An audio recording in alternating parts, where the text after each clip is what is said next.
Monsieur Giscard Luando, biso to saki memo liboso ministre a longoli et puis ayeko zongi sa lisusu. Na moni lokwa baza na posa ba kunda biso, pas to kokundama. Wana vérité. Giscard Luando ba institut supérieur ça ebele. Soki pa tindama toi ça la développement. Ba tinda na développement mosusu. Biso to kokufa, po yende ya kaza ba kuluna. Akoya ba kuluna na ye, po ba boma biso. La réhabilité dans le Conseil d'État. Non, Conseil d'État, même la réhabilité, anti à Macron, te. To bengani yezoki abe. Bon, veut dire Conseil d'État alingi ke alingi rébellion et bima na mbandaka. Soki ayawa to kosala ye mabe. Wana sans blague.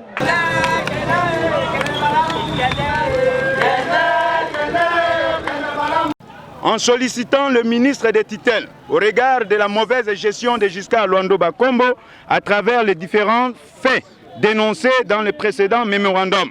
Tozwaki mokonzi moko wa ex-DG Giscard Luando na ya bomeli biso institution. Façon à gérer institution et sengela kete à gérer institution mabe na toute qualité à mes gestion.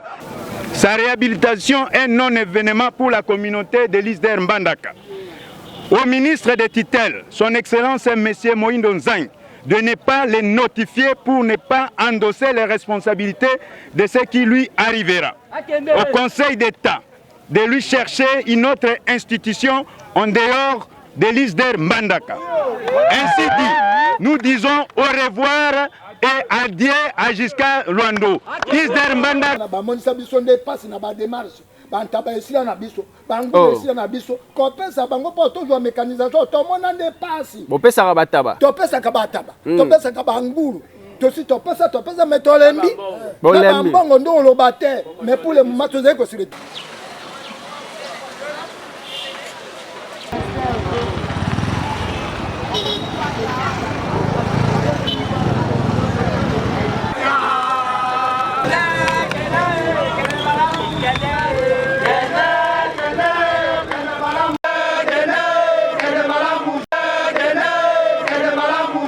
Nous, agents de l'Institut supérieur de développement rural de Mbandaka, ISDE Mbandaka en sigle réunis en assemblée générale, déclarons ce qui suit.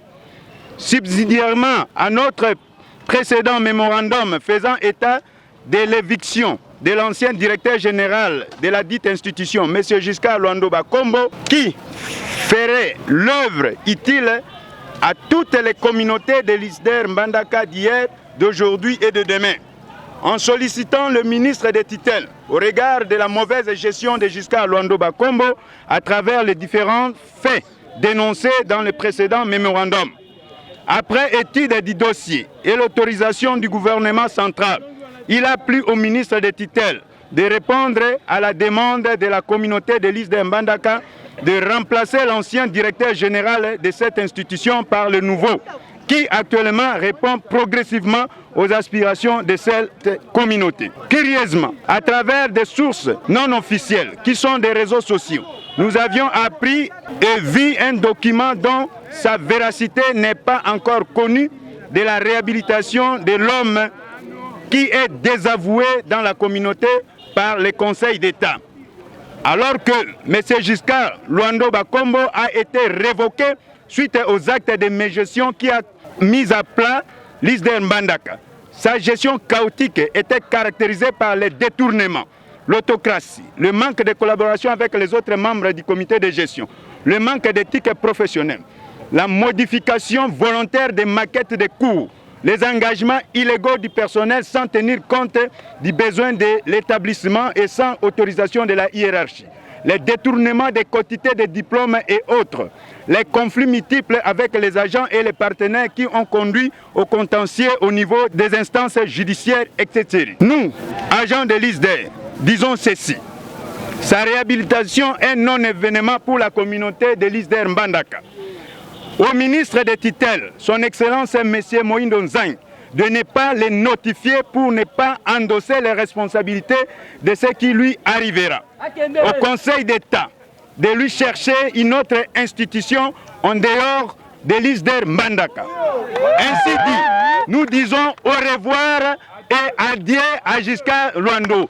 Isder Mbandaka, Topori jusqu'à Ponalibela.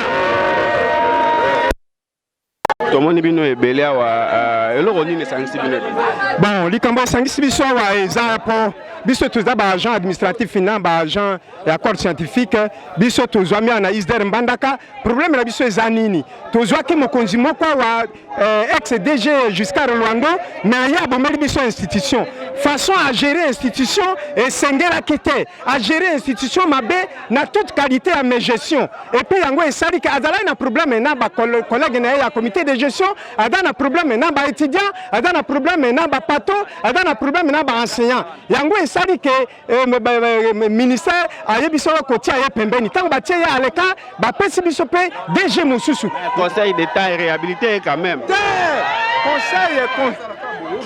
conseil d'état et réhabilité quand même mais conseil d'état wana a réhabilité ye na ndenge na ye nazo senga na conseil d'état atinda ye na université mosusu awa na Isder Mbandaka te soki bakotinda ye to recteur na uniking to na IPEN batinda ye kuna me awa na Isder Mbandaka te pa auti kobomela biso institution soki aye awa wana veut dire botie désordre na mboka pas ministre na chef de l'état bon liloba na ngai epa na ministre Yesu et puis epa na chef de l'état ezali te ye ayoka maleli na biso asala nini asala makambo yo base azo sengela pa ko travailler na base d'ailleurs tango ya yaki comme DG asali nini abandi kolongola ba agent e banganger bango kala abandi ko mécaniser bateau baza na village bato bazuta bekungu na village na ye kombo na bango ebimi na état de paix awa baza mécanisé pendant que bango bazalaka awa te et puis bato baza engagé awa jusqu'à preuve du contraire bafuta mina no te mais azo futa bato baza na village na ye yango na biso toboye chef de l'état ministre Yesu basunga biso batinda ye epai mosusu na nzebi na ye na boya na ye batinda ye epai mosusu mais awa na Isder te monsieur Giscard Luando biso tosaki memo liboso ministre alongoli ye et puis aye kozongisa ye lisusu namoni lokwa baza na posa bakunda biso po tokokundama wana vérité Giscard Luando bainstitut supérieur eza ebele soki batindama to asala développement batinda na développement mosusu biso tokokufa po ye nde yaki aza bakuluna akoya bakuluna na ye po baboma biso mais c'est pour cette raison azwa déjà na ye professeur Giscard atinda na institution mosusu awa te soki akotinda ye wana Mbandaka bakokunda biso donc c'est ça tout court papa liloba na ngai epai na bino ezali boye Giscard toyambaki ye lokola mwana mboka aye bien mais ayebi kozere te adongi lokola adonga libela ba réhabilité na conseil d'état non conseil d'état même ba réhabilité arti ya makolo na yawa te to bengani yezoki abe bon veut dire conseil d'état alingi rébellion ebima na Mbandaka soki ayawa tokosala ye mabe wana sans blague en tant que doyen chef de l'état biso tobika na papa na ye bandangai na kotanga kuna ye azali mwana na biso ayokaka maleli na biso azongisa Luando awa te abo